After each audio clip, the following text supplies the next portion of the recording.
Hey everybody, how's it going? This video is going to be on building cable restraints and rebuilding cable restraints. If you've made any amount of catches in cables, you know that they're a one-time use thing. The cable gets all kinked up and it's pretty much useless after that, other than getting the useful components off of it and reusing the cable. So a guy I know, he wanted some rebuilt, so I figured I'd make a video of cannibalizing one and rebuilding one. And so I'm going to cover stuff like the tools that I use and some of the stop buttons, how to load the snare and where to put the stop buttons and all that type of stuff. So hopefully it'll become pretty clear after the video's over, and I'm going to get on to this. So let's check out my little workstation here. Alright, so here's pretty much my workstation. One of the tools that you have to have is a pair of cable cutters. This is a pair of, I believe they're Felcos. I believe that is, yeah, F-E-L-C-O. Yep, Felcos. I've cut a lot of cable with these. It's probably the least expensive pair of these you can buy, but I wouldn't go cheap on those. Pretty much if you have that and you have a hammer and something to smash some stop buttons and stuff on, you can make these and rebuild these. So the only other specialized tool I have really is I bought this is the swaging tool for release ferrules, and this is a swaging tool, and I'll show you putting one of the release ferrules on. And other than that, I mean, a pair of pliers and stuff, typical tools you have around, you can rebuild these things. It's not that bad really. On my bench here, I have some certain marks here, like this first mark here, that's for making cable stakes. Right here I got an 8-inch mark. We have to have an 8-inch stop button so that the cable can't close with it. You can't have a circumference of less than 8 inches on your cable. We also need a button at 38 inches, so from the end of my bench over here right to here, I have a 38-inch mark to put another stop button. So that I use a lot. And then my vise, I use this for loading my snares. You'll see that in a minute, and for smashing some of the stop buttons shut here. So alright, I'm going to get set up here and we'll cannibalize and build a cable restraint. Okay, so I hope I got the camera in good enough position that you can see everything I got going on here. Here's a cable restraint that, I don't know if it wasn't built right or whatever, a buddy of mine gave this to me. And it's got some kinks and stuff in it. If you catch an animal, they'll be kinked up severely. So let's get all the usable parts off of here first. This is the end stop button. I'm just going to cut that off. That part's junk right there. This cable, I just cut it into like 3 sections. I can usually get 3 sections. 1. Then our locking device comes off. I'll be switching that out because the guy I'm making these for, he likes the micro locks better. But it's still a usable part. Then we got the support collar come off. Then I'm going to cut another hunk off here at about 18 inches. Then I'll cut this stop button off. And then I drop my cable. I'm not supposed to do that though. Then our swivel comes off, and the washer comes off. Then I'm going to cut one more chunk off at about 18 inches here. Now if this is severely kinked, it's hard to reuse.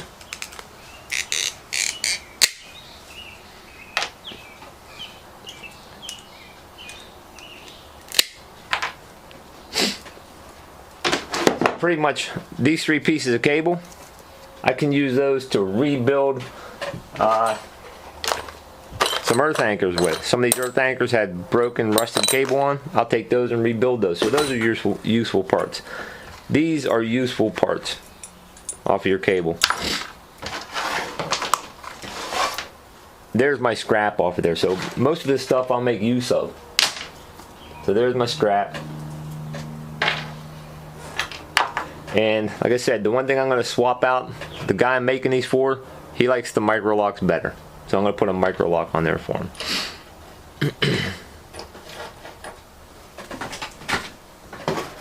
In PA, we're allowed to use a piece of cable up to 7 feet long. I don't know why you'd want to do 7 feet long. It just makes entanglements that much more of an issue, really. So I use a 5-foot hunk. I forgot I got a 5-foot mark down here too. I already have a piece of cable cut at 5 foot. And we're going to get to start building this thing. This is 7x7 cable. There's like 3 different types of cable we're allowed to use. 7x7. 1x19 and 7x19. The only 2 I'm familiar with are the 7x7 and the 1x19. This is my release swager, and this is a special release ferrule. It's designed to release at, I believe, 350 pounds on 7x7 cable with 1 crimp on it. So first thing we're going to do, we're going to take our cable, shove it through that hole right there. Just leave a little bit stick out, maybe a 1/16 to an 1/8 of an inch. Give it 1 good solid crimp. And that's my release device right there. If you don't have those crimpers, you can still rebuild these by getting this type of a release S hook or J hook. Either one, you can get these at any supply house. So these work just as effectively. The next thing we're going to do is put marks on here for our stop button. So you get your, if you don't have the crimper, you can basically put on an annealed nut on the end. That'll hold your release J hook in place. I hooked that little crimped on thing on the end of my bench. Yeah, sure I do. Take a magic marker, Sharpie, whatever. I come to my 38-inch mark.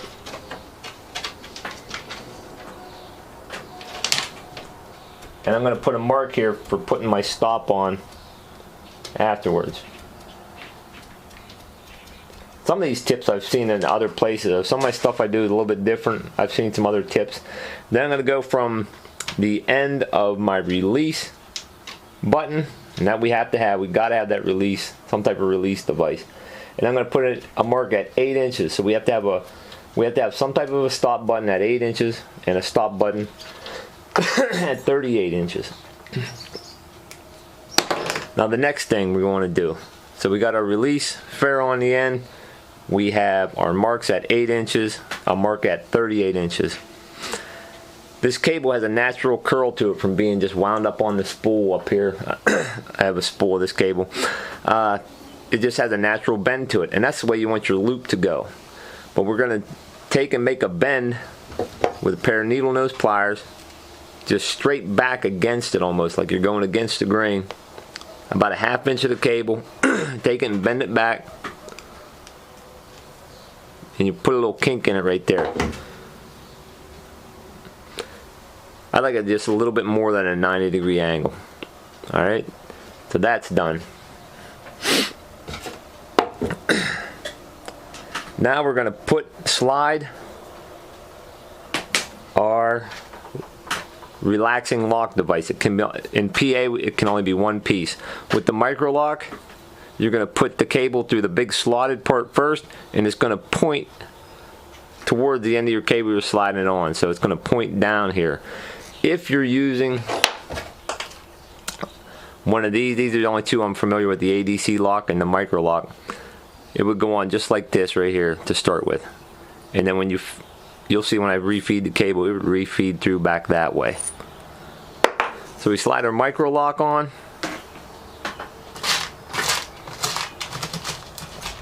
and then we're going to put on the 8-inch deer stop, a low pro deer stop.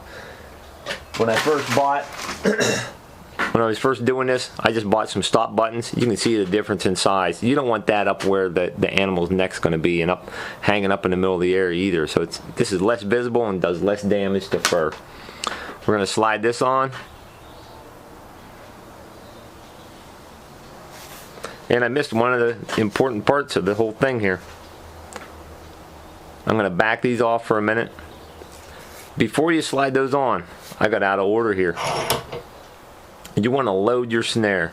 This is one of the things where it gets a little bit, you just got to mess with this a little bit. If you get some old cable maybe and just practice doing this. I always grab where I made the kink with the pliers, And basically we're going to run this over this metal rod right here, and it's going to put a little more curl in this, puts a little more memory in the cable. It helps make a nice round loop, and it helps it close a little bit faster. Basically you just get a little feel for this, how to pull it and stuff, and it's going to make it look like a candy cane or a little harder.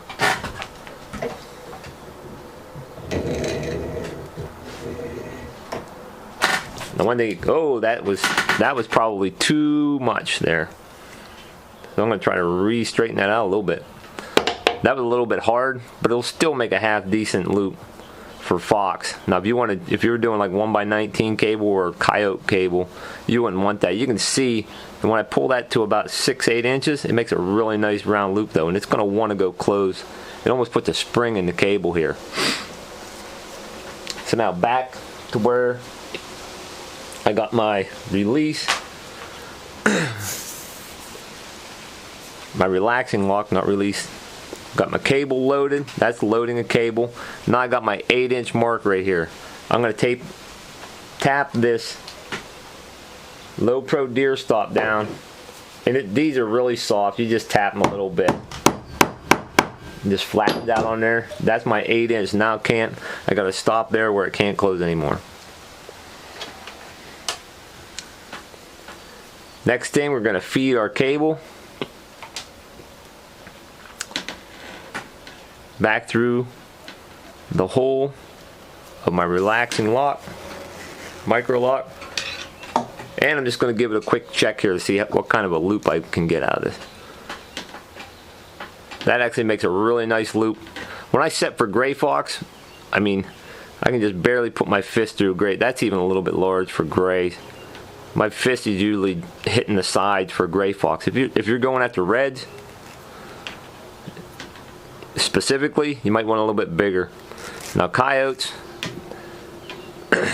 that loading is too big for a coyote, but it's just about right for a fox. So when you get to loading your snares, if you're targeting coyotes, you don't want to do it as hard as what I did it on that one. So, but that makes a nice loop right there. And then if the animal comes through, it goes shut really fast. It's got an actual spring to it now. Next thing we're going to do, we're going to put our support collar on. This guy, I know he likes the this spring type here. That holds the cable up over the trail. We slide that on. And now we're going to put our next stop button on at 38 inches. And I've been using up some of these. I bought some of these pinch on ones. I don't care for these a whole lot, but I'm just trying to use these things up there. For me, anyways, they're a pain to try to crimp onto something. You got to get them in a pair of pliers just right to start closing the thing. If they're not perfectly aligned in there, they're a pain in the butt. But I've been just using these up. All they do is they keep the user from being able to open up more than a 38-inch circumference. So I squeeze that on. I'm going to give it an extra little tap here to close that up. And we're almost done. Next I'm going to put on my swivel. I always attach an extra swivel on it anyway, but we got to have at least one swiveling point. I always attach like an MB crunch proof or any type of swivel on the end of this, just to give it more swiveling points. Slide that on, slide our washer on, and also these larger aluminum stop buttons I've been using up on these ends here. So you can use this. There's other types. There's annealed nuts, work just as well. Alright, now if I'm using these, I would use, if you had to use the other type of breakaway device, I would use the annealed nuts up here. It gives less of a visible thing than that thing hanging up in the air. But we're going to smash this on to the end here.